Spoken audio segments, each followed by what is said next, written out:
Olá! Vai começar mais um episódio do podcast Papo de Veterinária. Eu sou Thaís Rocha e uma vez por semana eu converso com profissionais da medicina veterinária sobre trajetória e escolhas que moldaram sua carreira.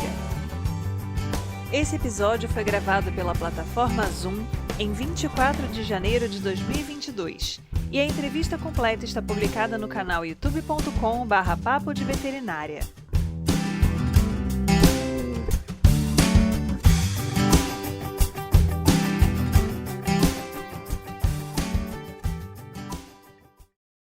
Adotar um olhar sensível e humanizado na prática da medicina veterinária pode ser um aliado vantajoso na sua evolução pessoal e profissional.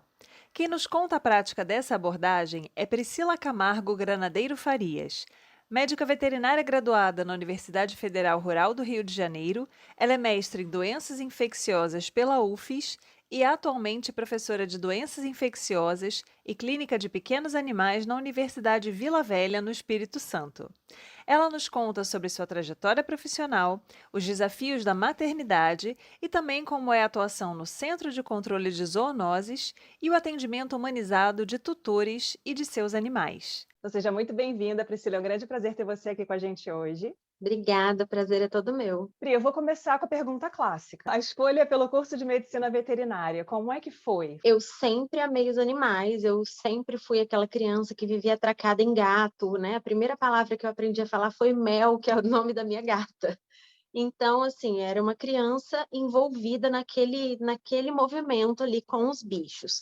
Mas, ao longo da vida, né, eu fui procurando o que fazer para a vida inteira. Eu sempre pensei nisso, como que pode uma criança praticamente de 17 anos ter que escolher o que ela vai fazer para o resto da vida? Porque assim, a gente tem aquela sensação de que as escolhas elas nunca podem mudar.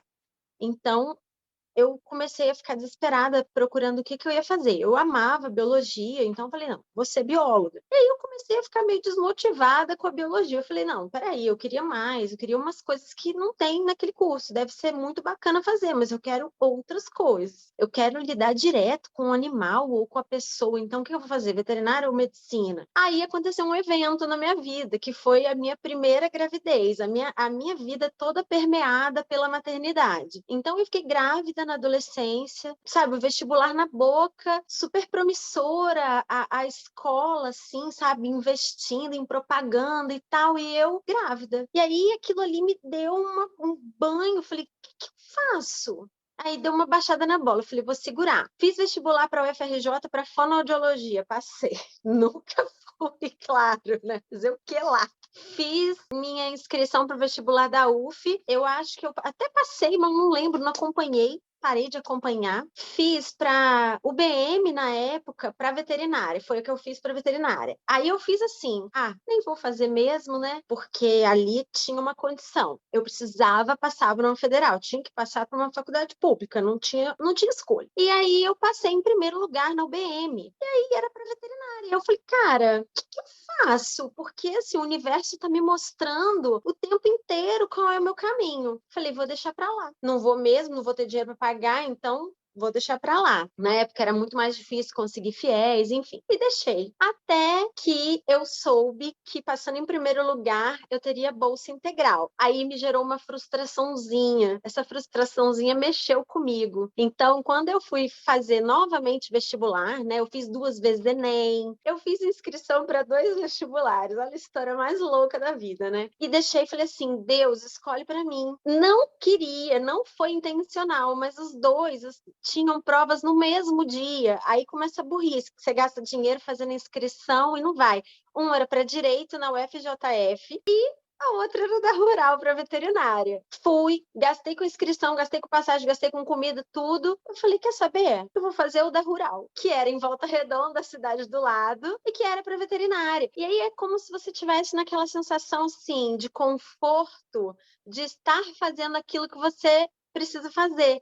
E eu senti isso, mas eu tinha um bebê pequeno. E no meio da prova eu estava mega cansada. Eu tirei um cochilo de uns 10 minutos antes de fazer a redação. Eu falei, essa redação Vai ficar uma loucura. E aí minha redação teve nota máxima, eu passei, falei: "Cara, eu não tô acreditando, o universo me trouxe pra cá, eu vou dar meu sangue, mas eu vou fazer esse curso". E aí minha mãe ficou toda feliz, né: "Como que nós vamos fazer com o neném? Como é que a gente vai fazer com o Bruno?". "Não, eu cuido do Bruno, sua avó cuida do Bruno". E aí eu fui. O meu sonho de criança, que eu passava sempre em frente à rural e falava: "Eu quero isso daqui". E no dia 13 de agosto de 2001, eu entrei por aqueles portões, passei por aquele caminho e totalmente sem acreditar, mas ao mesmo tempo empoderada, eu falei: "É aqui". E cheguei.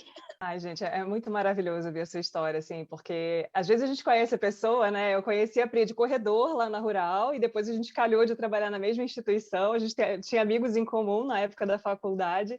E Sim, eu acho muito bacana ouvir a história, né, de como você chegou até o curso, porque às vezes a gente acha que é aquela coisa muito estruturada.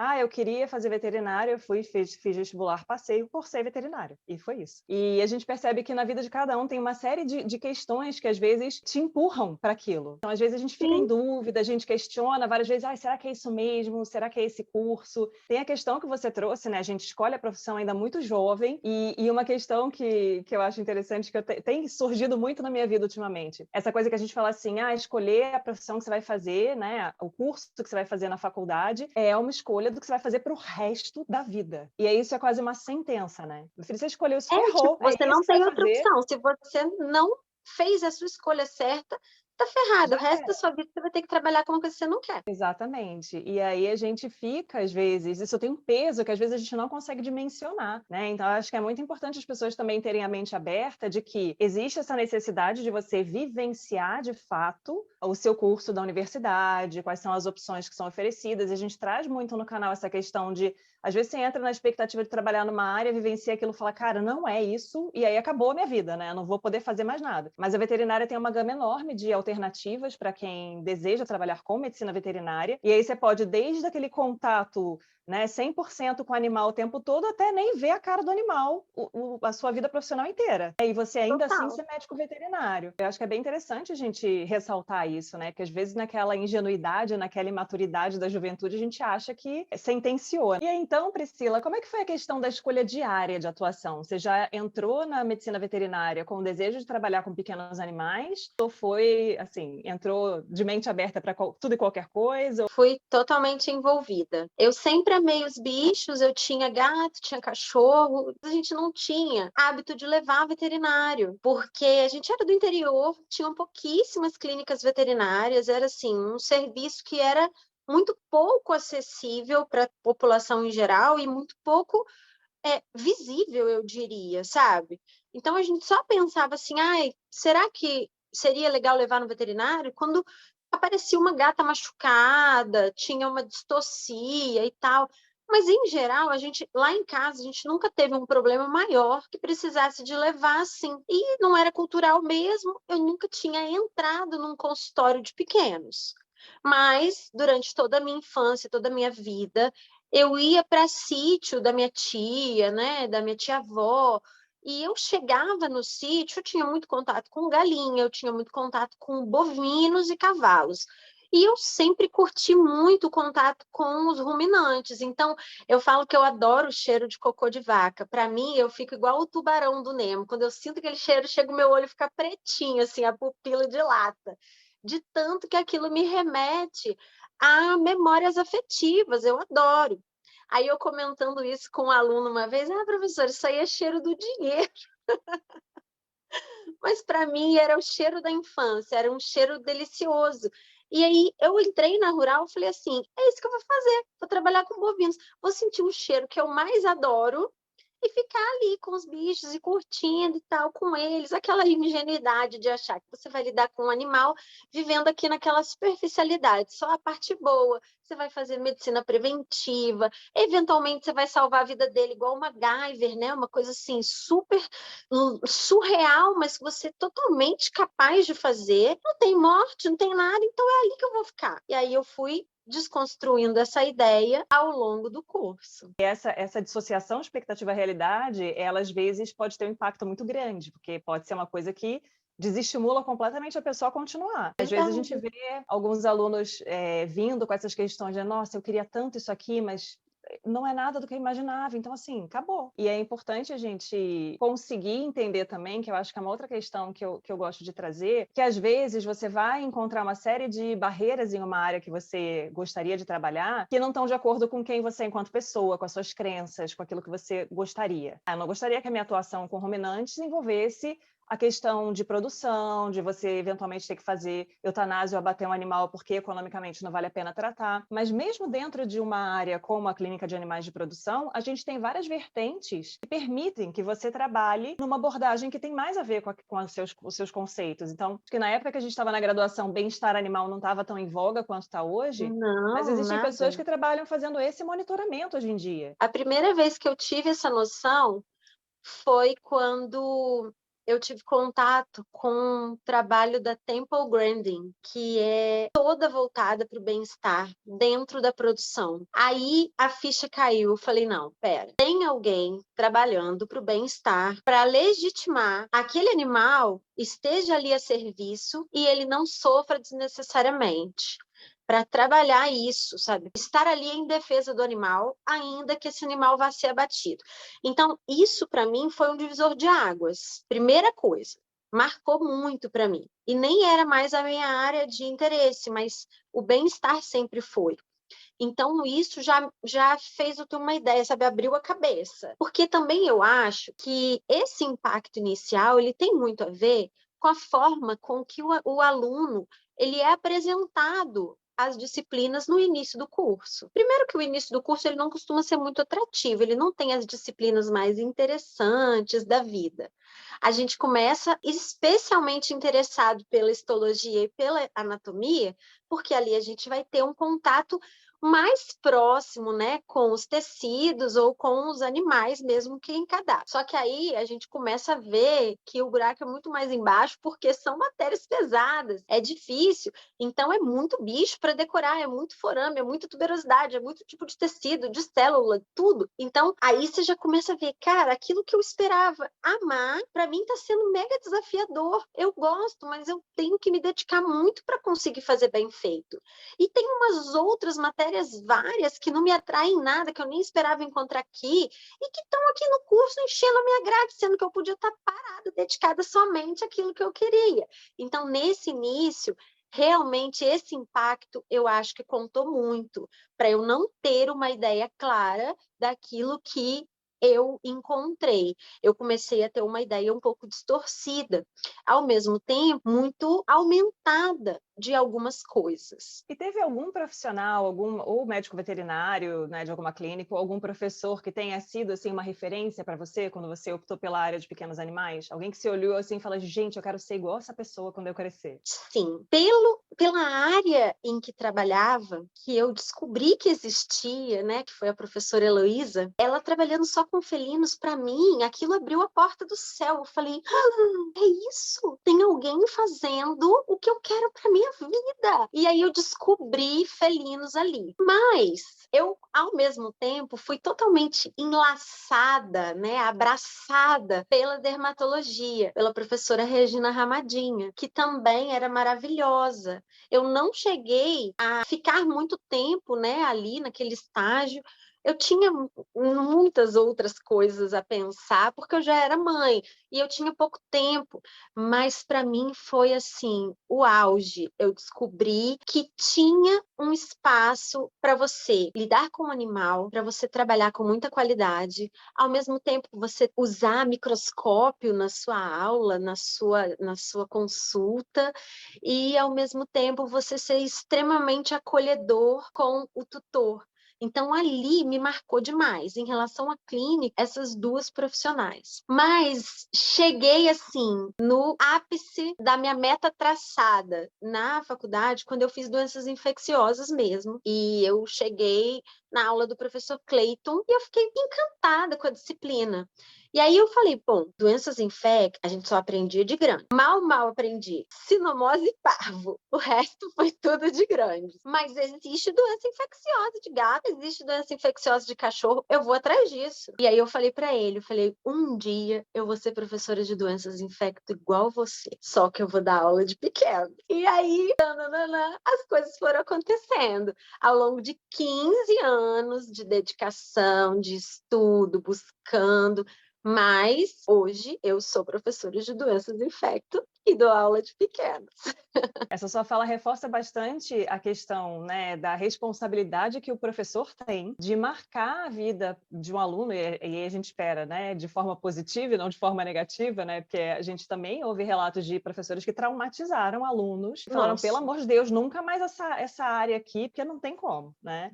Então, isso realmente é muito triste, assim, acho que é muito complicado, mas a gente ter essas figuras, né, que acabam ilustrando um pouco como pode ser a nossa vida, né, profissional. Então, como você pode se inserir numa área, porque é bem interessante isso.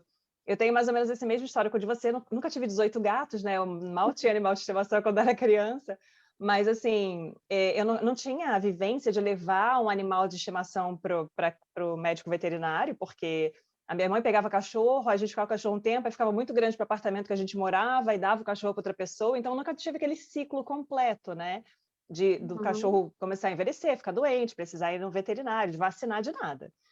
E aí, quando eu cheguei na rural e eu vi que existia uma portinha que era só para atender gato, eu falei, gente, existe isso? Achei, assim, ultra mega diferente. Eu falei, gente, nunca ouvi falar disso aqui. Então é bem bacana. E a Regina Ramadinha realmente era fantástica. Eu não, assim, dermato é uma área que eu acho muito difícil, eu acho, assim. Porque tudo é muito parecido, e é muito É bem complexo ao parecido. mesmo tempo. E as pessoas têm aquela expectativa de que você vai olhar a pereba e saber o que que é, né? Bater o olho na pereba já disse o que que é a pereba. E não é assim que acontece, né? E aí ela trazia nas aulas dela tanta experiência, tantas ilustrações, e o exame complementar, o raspado, não sei o quê, tem que fazer biópsia, tem que fazer não sei o quê. Aí você falava, gente, olha aqui que coisa bem estruturada, né? Que raciocínio clínico bacana, que sequência de Lindo, era eventos lindo. ali. Era linda a aula dela, então, embora eu não tivesse essa proximidade com pequenos, que na época que eu fiz a clínica que ela dava aula, eu já estava totalmente voltada para grandes, eu achava muito legal, assim, então era uma professora que me encantava também, eu falava: "Gente, que bacana". Então é muito bom ter esses profissionais na nossa vida, né, acho que Verdade. que salva um pouco, assim, quando a gente tem aquelas frustrações durante o curso, fala: "Meu Deus, para que lado eu corro?", né. Ter De essas repente chega referências é super alguém e te dá importante. aquele brilhinho no olhar, aí você recupera as forças e vai. E aí, Pri, ao longo da sua vivência, né, você chegou a trabalhar em CCZ também, aí você fez o mestrado, né? Você quer comentar Uhum. um pouquinho como é que foi esse direcionamento aí entre terminar o curso, fazer o mestrado? Foi antes ou depois de trabalhar em prefeitura? Como é que foi esse seu delineamento aí de carreira? Bom, eu acabei de sair da rural e o profissional que me acolheu para fazer estágio lá em Volta Redonda, que me permitiu fazer somente aos sábados, que era o dia que eu tinha, e foi assim, um professor mesmo de vida, que foi o doutor Alfredo Peixoto, me deu meu primeiro emprego. Então, eu acabei de formar e falou: "Você já está com seu CRMV?" Eu falei: "Não". Ele: "Então providencia, porque eu quero você fazendo plantão aqui para mim". Aí ele ficava assim: "Não, mas você não vai fazer besteira na minha clínica não. Se você tiver dúvida, você vai me perguntar, você vai me ligar". E aí eu comecei ali e foi muito bom para mim. E ali eu fiquei alguns meses e depois eu decidi que eu ia fazer o mestrado na rural. Só que não era o meu momento de fazer mestrado por vários motivos. Primeiro, eu estava me mudando para o Espírito Santo, porque Tiago tinha passado num concurso. Na verdade, primeiro, ele estava começando o doutorado dele na UENF, e a gente tinha decidido morar juntos, eu me mudar para Campos dos Goitacazes e depois me mudar para o Espírito Santo, porque ele tinha passado no concurso, estava esperando ser chamado. Então a gente ficou em Campos ainda 6 meses. E estava ficando difícil para mim, com o Bruno ainda pequeno, né? Tinha 7 anos. E eu tendo que sair de Campos ir para Seropédica. E depois de Vitória indo para Seropédica, acabou ficando muito difícil. E eu não consegui dar conta. Eu finalizei as disciplinas, mas eu não consegui dar conta do experimento. Era com cirurgia de pequenos. E aí eu repensei várias coisas nesse momento. Quando a coisa começou a ficar muito difícil e eu vi que estava sendo muito penoso para mim continuar, eu percebi que eu estava fora do meu propósito. E aí eu conversei com a minha orientadora na época, falei, olha, eu não vou continuar. Bom, eu tinha um ano de mestrado e, claro, que isso impacta negativamente para o curso, mas eu acho que impactaria muito mais, assim, negativamente, se eu tivesse feito uma coisa muito meia-boca, que no final das contas seria o que iria fazer, né, o que ia acontecer. Até pela própria falta de maturidade. Eu não tinha ainda maturidade suficiente naquele momento. E vim para Vitória e eu comecei a trabalhar aqui. E aí foi rápido, assim, super rápido. Comecei a trabalhar e comecei a ver uma diferença muito grande da forma com que se trabalhava aqui e com que eu trabalhava lá no Rio. Mas isso para mim foi uma coisa boa, porque eu tinha algo diferente. Procuravam exatamente por causa disso. E aí eu comecei a ficar com a agenda cheia e foi ótimo. Era um consultório de pet shop, foi excelente. As pessoas super acolhedoras, as pessoas que eram as donas do pet, né? Mega acolhedoras, a gente é amiga até hoje. E por 3 anos eu estive ali. Depois eu fui para uma clínica, e quando eu estava nessa clínica, que era em Fradinhos, a UF estava do meu lado. E aí começou a vir o chamado. Comecei a atender doenças infecciosas, aquele tempo todo. E eu falei, gente, eu preciso saber mais sobre isso, eu preciso melhorar a minha percepção sobre isso. Entrei lá no site, o curso não é da veterinária, é da medicina. Falei, bom, o que que eu preciso estudar para isso? Mas aí quando você está no seu propósito, você faz, você ultrapassa todas as possíveis barreiras. E aí eu fui estudar doenças humanas. Aprendi sobre sarampo, que ele é um mega brother do vírus da sinomose. Aprendi todos os detalhes assim do que já estava avançado para o sarampo. Apliquei quase tudo para os meus pacientes de sinomose. Foi um sucesso, foi maravilhoso. Aprendi sobre HIV e isso me deu várias skills sobre as retroviroses felinas. Então, assim, eu aproveitei muito nessa fase de preparação. Falei, eu tenho que passar nisso, eu tenho que passar. Mas eu não tinha altas expectativas, né? Porque eu era uma médica veterinária para entrar num curso da medicina. Imagina aquele povo da medicina estudando horrores. Devia estar todo mundo muito na minha frente, mas eu queria entrar. E aí fui surpreendido por uma super boa colocação e uma bolsa. E fui com a cara e com a coragem. Nisso eu já tinha meu segundo filho, que eu já estava com o Bernardo pequenininho. Aí fui fazendo as aulas, fui fazendo as disciplinas, e aí eu via a diferença, eu falava, gente, e tinha assim, alguns médicos, alguns farmacêuticos, alguns enfermeiros, e eu trocava com essa galera, foi riquíssimo, foi maravilhoso. E de forma muito surpreendente para mim, eu entregava muito também, porque tinha muita gente que tinha ideias distorcidas sobre as zoonoses, eu defendia meus gatos. Na minha entrevista, eu falei, eu quero desmistificar o papel do gato na toxoplasmose, porque era a minha intenção de projeto.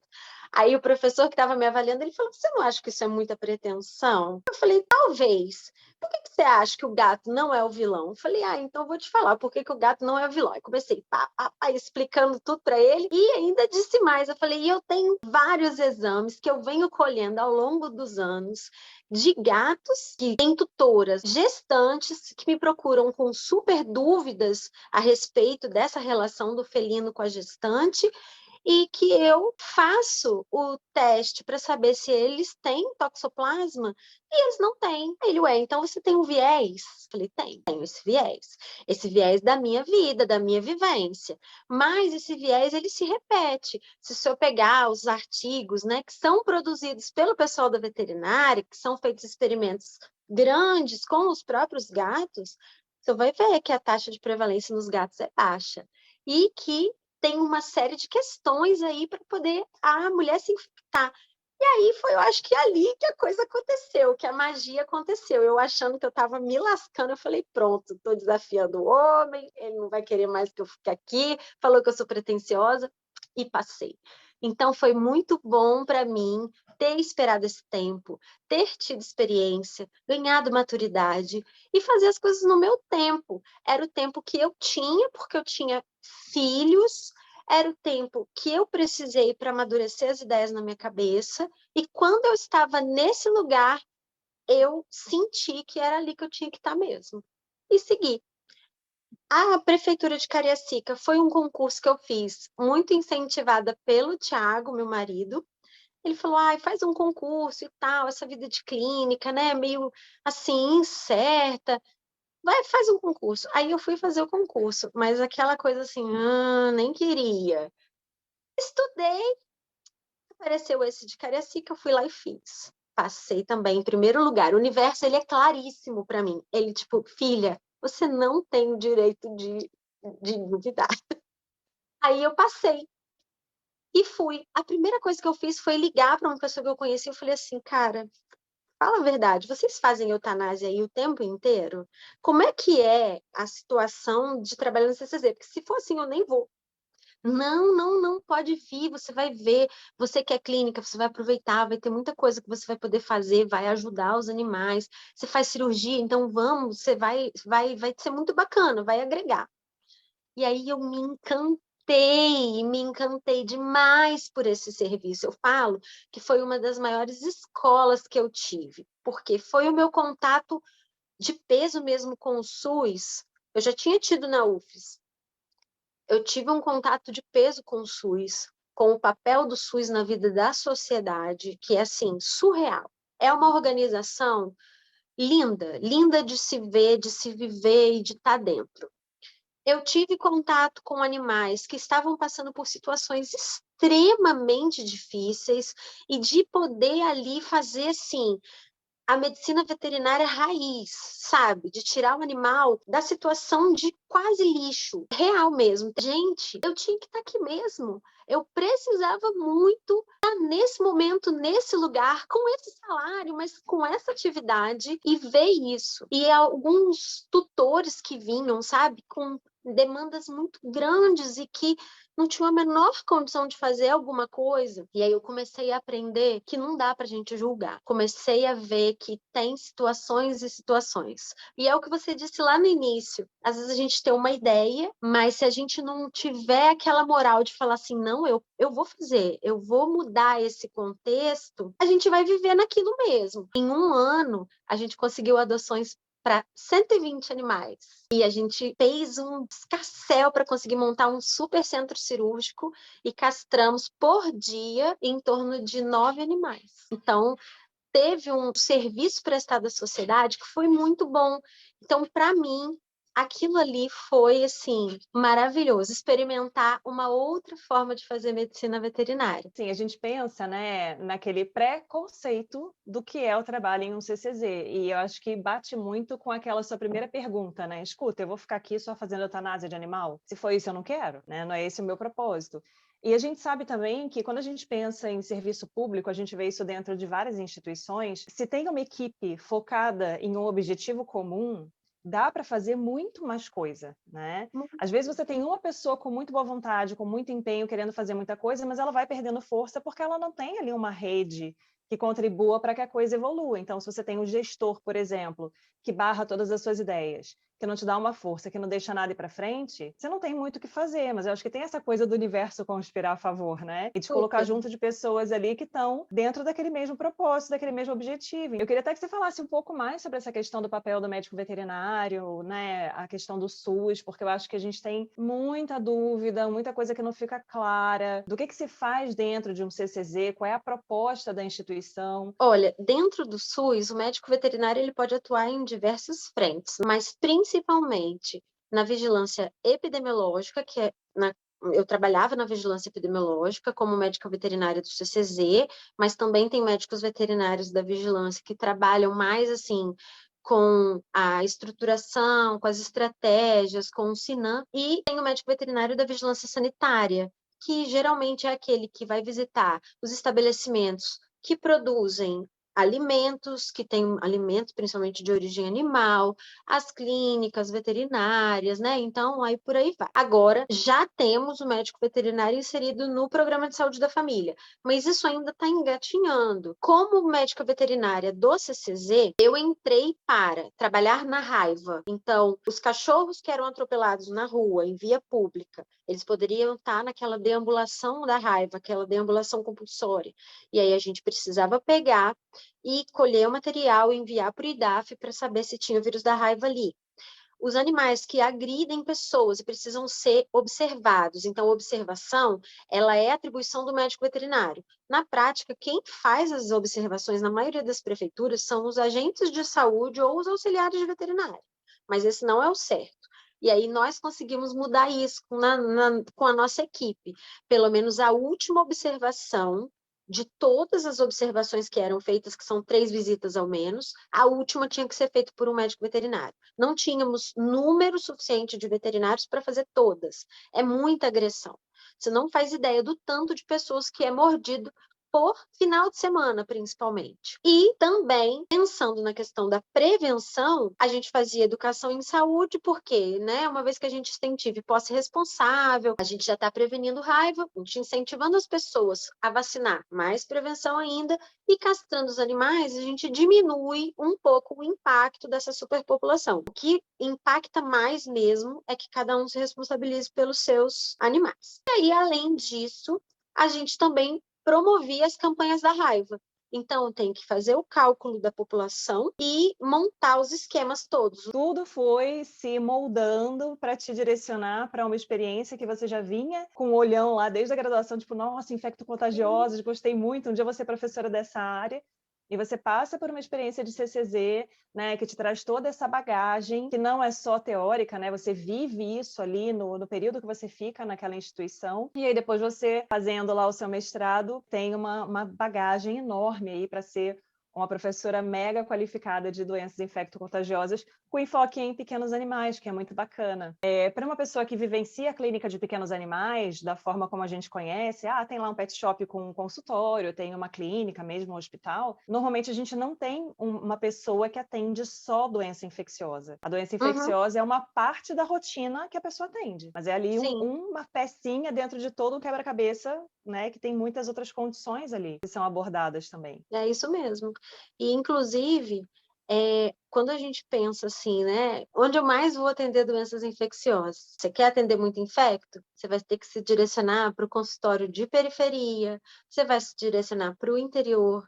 Se você estiver na Praia da Costa, se você estiver na Praia do Canto, numa clínica super bonita, num pet shop, lá um consultório super bem arrumadinho, pode ser que você não veja tantas doenças infecciosas. Por isso que, realmente, para eu trabalhar com doenças infecto, eu tive que traçar uma meta, pensar na docência, para eu ter essa vivência mais concentrada. E aí, aproveitando esse gancho, eu queria puxar para a gente começar a falar sobre a questão do atendimento humanizado quando a gente pensa na clínica de pequenos animais. Eu acho que está muito relacionado a essa vivência que você teve, e eu acho que aí também tem um pouco de um fator que é individual, que é uma coisa que já é sua, às vezes, ter uma sensibilidade maior para olhar um outro ser humano sem aquela carga de julgamento. Então, eu acho que é muito bacana, assim, a gente puxar para os alunos abrirem o olho para isso aí, porque eu acho que existe muitas vezes uma arrogância no aluno, principalmente no recém-formado, porque a gente vai vendo coisas erradas e coisas que a gente acha inaceitáveis, e dentro de um espectro muito estreito ali, a gente já julga. Eu vou começar falando sobre essa parte final aí que você mencionou. Nas aulas de clínica, né, a gente atende o público e tem oportunidades variadas, assim, de contato com todos os tipos de tutores.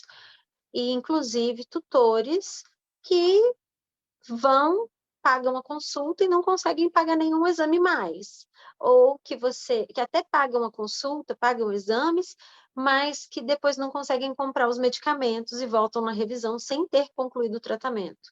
E aí, não é incomum que eu ouça dos alunos assim: professora, o que você faz? Como é que você não fica com raiva? Você fez tudo e ele não fez a parte dele. Ou seja, o animal não melhorou, a culpa é dele. Aí a gente tem que começar a botar o pé no freio. Mas eu acho que é papel nosso, de quem já está, né, um pouco mais à frente nesse sentido, de esclarecer. Então, assim, primeira coisa, quem somos nós para julgar? Por que nós nos sentimos superiores a ponto de podermos estabelecer qualquer tipo de regra de certo e errado e de, sabe, botar a pessoa ali para fazer o que a gente quer, sendo que a gente não está naquele contexto, não sabe os motivos. A pessoa pode não ter entendido a receita, tem muita gente que tem muita limitação para entender. A pessoa pode não ter tido dinheiro, a pessoa pode ter simplesmente esquecido com muitas atribuições, e não cabe a mim pensar e decidir sobre isso. Cabe a mim entender. Fez o tratamento? Aí é comum que a pessoa fale que não fez, mas com medo. Por isso que o veterinário fala, tutor mente, mas não é só o tutor que mente. É o veterinário que é ameaçador para ele, então ele mente para se defender. Quando você tira isso, você fala assim, pode falar tranquilo, sem problema, sem julgamento. Você conseguiu fazer tudo? Porque às vezes a gente não consegue. E a pessoa te fala a verdade, é muito melhor. Você tem muito mais subsídios para poder dar o próximo passo. E talvez mudar algumas coisas na prescrição. Eu trabalho com dermato, as receitas de dermato são carérrimas, são caríssimas. E aí, quando eu faço uma receita em que eu coloco Bravecto, Apoquel, aí eu coloco um shampoo Alermil Glico, ou eu coloco um monte de manipulados, uma mousse manipulada, toda fresca, linda, maravilhosa. E a receita dá R$ 600, eu não posso me iludir achando que qualquer um vai poder pagar. Principalmente se for um cachorro pequeno, né? De 600, R$ 700 é de um cachorro pequeno. Se for um cachorro grande, essa receita vai beirar os R$ 1.000. Então, como que eu vou dizer para esse tutor, faz, porque se você não fizer, o problema é todo seu, e não vou ter a sensibilidade de tentar ajustar alguma coisa ali para que seja execuível, ainda que com riscos adicionais. O que eu não posso fazer é me responsabilizar por esses riscos. Eu apresento para o tutor. A gente decide junto, eu tiro de mim o peso de fazer tudo naquele, né, afoita, porque eu tenho que curar esse animal. Eu tiro do tutor o peso de ter que vender qualquer coisa dele para ele poder comprar os medicamentos da receita, e eu dou para o animal a oportunidade de ser tratado, do jeito que for. Se eu puder melhorar a qualidade de vida dele, bingo, já é isso. Mas tem um risco adicional. O cachorro não quer saber. O cachorro quer melhorar, o cachorro quer ficar bem para ele poder seguir a vida dele de cachorro. Porque eu acho que isso é humanizar. Eu acho que é você buscar, dentro desse tripé, tutor, médico veterinário e animal, a relação mais harmônica possível e mais eficaz. Porque se não fosse o tutor procurar você e ele ter um cachorro ou um gato, não existiria o atendimento. Então, todos somos interdependentes. E se a gente está naquele momento, naquele contexto, com aquela família, a gente tem um papel. Eu acredito muito no universo. Eu te dei vários exemplos de como que o universo é eficaz na comunicação comigo. Com certeza, o universo para você ele não manda nem sinais, né? Ele põe por escrito lá, registrado em cartório e te apresenta o negócio, né? Não é nem assim uma coisa muito sutil, muito. Não, a pessoa vai ter que interpretar. Não, minha filha, tá ali, na sua cara aqui, aqui. Esse selo aqui, É, ó, esse aqui é o seu, assina aqui embaixo. E uma pessoa que às vezes não tem condições, né? Ou eu compro a cesta básica, ou eu trato meu animal. Às vezes isso é uma coisa uhum. muito distante para um aluno, e a gente tem toda essa construção de que a gente tem que jogar para cima do tutor a responsabilidade de fazer aquilo que a gente determinou. Você quer ser Sim. acolhido na sua dor, e a sua dor, naquele momento, é o desconforto do seu animal, senão você não sai nem de casa. O veterinário ele ainda não compreendeu, vários veterinários, muitos já compreenderam, mas muitos ainda não chegaram a essa compreensão de que se o tutor não tivesse tido aquele estalo assim, meu cachorro está precisando de ajuda, ele não saía nem da casa dele. Se ele chegar falando assim, porque eu quero atendimento gratuito, você fala, infelizmente, nisso eu não vou poder lhe ajudar, porque eu nem tenho condições, nem tenho permissão pelo meu conselho de fazer um atendimento gratuito, porque eu não sou vinculada a nenhuma ONG. Seria até contra os Código de regimentos, né, ética, que eu né? sigo. Mas, se eu tiver condição de pagar uma consulta, a gente pode ver o que a gente consegue fazer, avaliando esse animal, passando uma receita, né, pesando minimamente dentro da questão financeira, para o senhor fazer a sua parte, enquanto eu tento fazer a minha, e aí a gente conta que o animal também vai melhorar. Dá para a gente fazer desse jeito? As pessoas às vezes não querem, elas querem só o que você pode dar, elas não querem fazer a parte também delas, ou não podem, e tudo bem, tudo bem. Se eu for pegar todos os cachorros, todos os gatos que estão nessa situação, com tutores que não podem ou não querem tratar, eu for enfiar dentro da minha casa, eu vou ter um problema. Então eu não tenho mais essa responsabilidade, ela não é minha. Mas isso foi uma construção ao longo dos anos, porque a gente sente que a gente é, no início, a gente se sente tão arrogante que a gente acha que a gente tem que fazer. Por quê? Porque senão eu não vou poder salvar, eu tenho que salvar.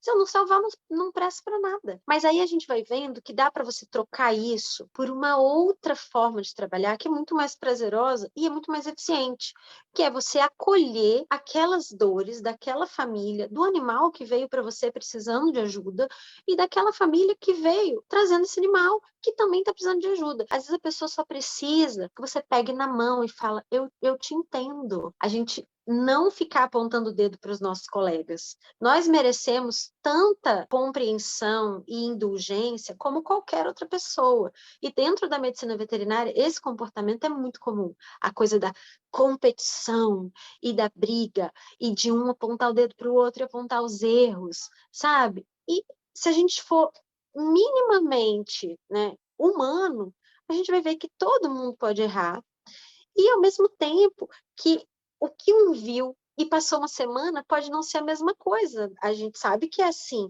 Então, isso nesse jogo todo, entre veterinários, tutores e animais, dá para a gente fazer muita coisa se a gente simplesmente descer do nosso saltinho. Se você tivesse a possibilidade, né, de voltar lá onde você está hoje e conversar com a Priscila, estudante de medicina veterinária, né? Você está lá no curso, naquela coisa tipo, quem sou eu, onde estou, o que farei, né? Serei capaz ou não de conduzir isso aqui?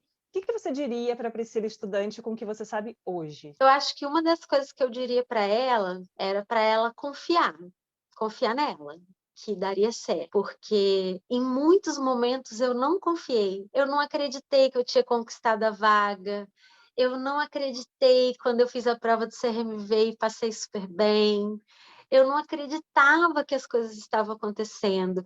É meio que como você não se sentir merecedor, mas eu diria para ela, vai porque você merece.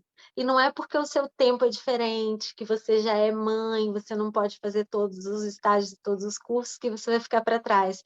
Um dia você vai se orgulhar de quem você é. E uma outra coisa que eu acho que é importante, que eu acho que em muitas situações a gente acaba não enxergando, né? Da mesma maneira que você está olhando para alguém que você admira, pensando, nossa, que bacana, eu quero chegar onde está essa pessoa, é muito provável que tenha alguém olhando para você, É pensando, cara, verdade. se ela tá, olha o que ela fez, eu quero ser igual a ela quando crescer. Então, assim, a gente às vezes está inspirando alguém, só que a gente não sabe. Nem todo mundo vira para você e fala, nossa, professora, você é minha ídola, quero ser igual a você, Não vai né? falar, mas às Às vezes vezes sente, ali caladinho. exatamente. Então, talvez você não tenha falado para a Heloísa, talvez você não tenha falado para a Regine, foram pessoas que foram marcantes na sua formação. O Cleiton, né? Então, assim, existe isso também, né? Que a gente precisa dar um mérito, dar um crédito para a gente. Este foi o Papo de Veterinária. Obrigada por ficar conosco até aqui. E não esqueça de compartilhar com seus colegas que também gostariam de saber mais sobre a profissão. Toda quarta-feira temos vídeos novos no youtube.com/papo de veterinária. E às segundas-feiras estarei aqui com vocês para mais um episódio. Até lá!